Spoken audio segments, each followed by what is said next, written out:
اعوذ باللہ من الشیطان الرجیم بسم اللہ الرحمن الرحیم۔ آج انشاءاللہ سورہ المسد جسے سورہ لہب بھی کہا جاتا ہے، اس کا شان نزول اور اس کا ترجمہ بیان کروں گا۔ یہ سورت مکہ مکرمہ میں نازل ہوئی۔ یہ سورت اسلام کے شدید دشمن ابو لہب اور اس کی بیوی کے انجام کے بارے میں نازل ہوئی۔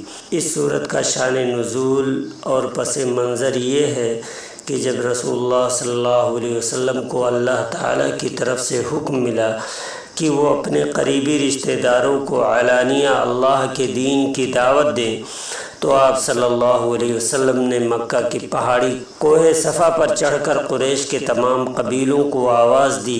جب سب لوگ جمع ہو گئے تو آپ صلی اللہ علیہ وسلم نے فرمایا، اگر میں تم سے کہوں کہ اس پہاڑ کے پیچھے ایک لشکر تم پر حملہ کرنے والا ہے تو کیا تم میری بات کا یقین کرو گے؟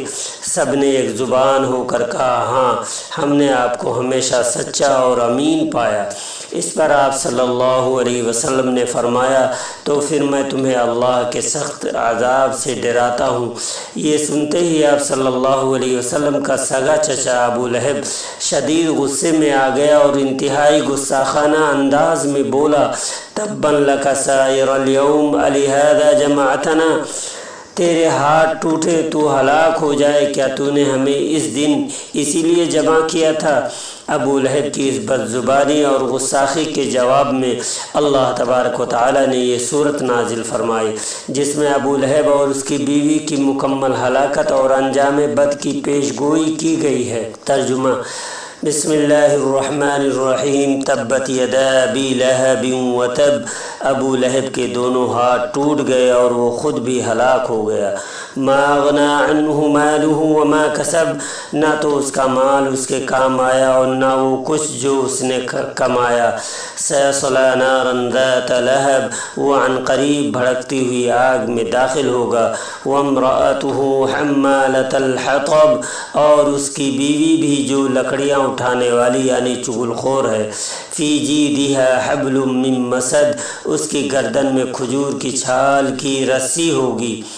مختصر تفسیر: تبت یدا ابی لہب وتب، اللہ تبارک و تعالیٰ نے ابو لہب کے الفاظ اسی پر لوٹا دیے۔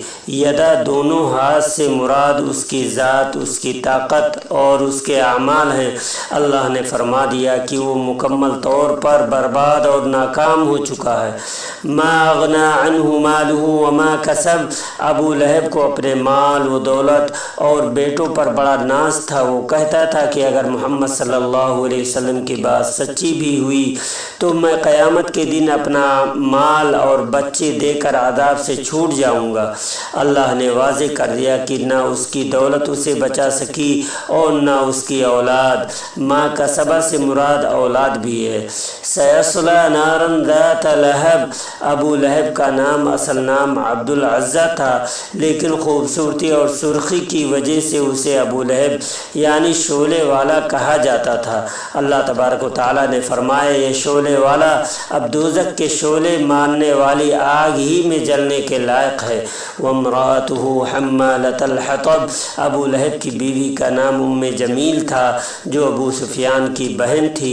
یہ بھی نبی کریم صلی اللہ علیہ وسلم کی دشمنی میں اپنے شوہر کی طرح سرگرم تھی۔ لکڑیاں اٹھانے والے اس کے دو مطلب مفسرین نے بیان کیے ہیں۔ پہلا یہ کہ وہ چغل خوری کرتی تھی اور لوگوں کے درمیان نفرت کی آگ بھڑکاتی تھی۔ عربی محاورے میں چغل خور کو لکڑیاں ڈھونڈنے والا کہا جاتا ہے۔ دوسرا یہ کہ وہ جنگل سے خاردار لکڑیاں لا کر نبی کریم صلی اللہ علیہ وسلم کے راستے میں بچھاتی تھی۔ گردن میں رسی، جس طرح وہ دنیا میں مسلمانوں کو ستانے کے لیے محنت کرتی تھی، قیامت کے دن اسی کے بدلے اس کی گردن میں جہنم کے مسد یعنی کھجور کی سخت چھال یا لوہے کے تار کا طوق ہوگا، جس سے اسے گھسیٹا جائے گا۔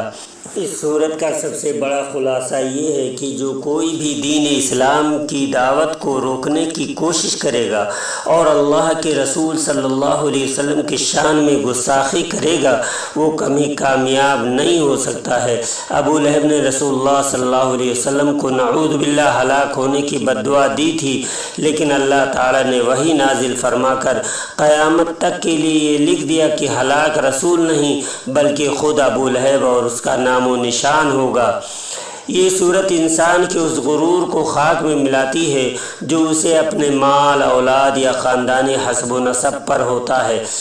ابو لہب کا بڑا مال اور اس کی افرادی قوت یعنی اولاد اسے اللہ کی پکڑ سے نہ بچا سکی۔ ابو لہب نبی کریم صلی اللہ علیہ وسلم کا سگا چچا تھا، لیکن ایمان نہ ہونے کی وجہ سے یہ قریبی رشتہ داری اس کے کسی کام نہ آئی۔ اسلام میں معیار فضیلت رشتہ داری نہیں بلکہ ایمان اور تقوی ہے۔ سورت کا دوسرا حصہ ابو لہب کی بیوی ام جمیل کے انجام کو ظاہر کرتا ہے۔ اس سے یہ سبق ملتا ہے کہ جو انسان دنیا میں حق کا راستہ روکنے کے لیے ظالموں کا آلۂ کار بنتا ہے، چغل خوری کرتا ہے یا نفرتیں پھیلاتا ہے، وہ آخرت میں سخت ترین سزا کا مستحق ہوگا۔ میاں بیوی کا رشتہ اگر نیکی پر قائم نہ ہو بلکہ گناہ اور دشمنی رسول اللہ صلی اللہ علیہ وسلم پر قائم ہو تو وہ دنیا کے ساتھ ساتھ جہنم میں بھی ایک دوسرے کے ساتھی بنیں گے۔ حاصل کلام اس صورت کا یہ ہے کہ حق کا مقابلہ کرنے والی ہر طاقت چاہے وہ کتنی ہی مالدار، بااثر اور قریبی کیوں نہ ہو، اللہ کے غضب سے نہیں بچ سکتی۔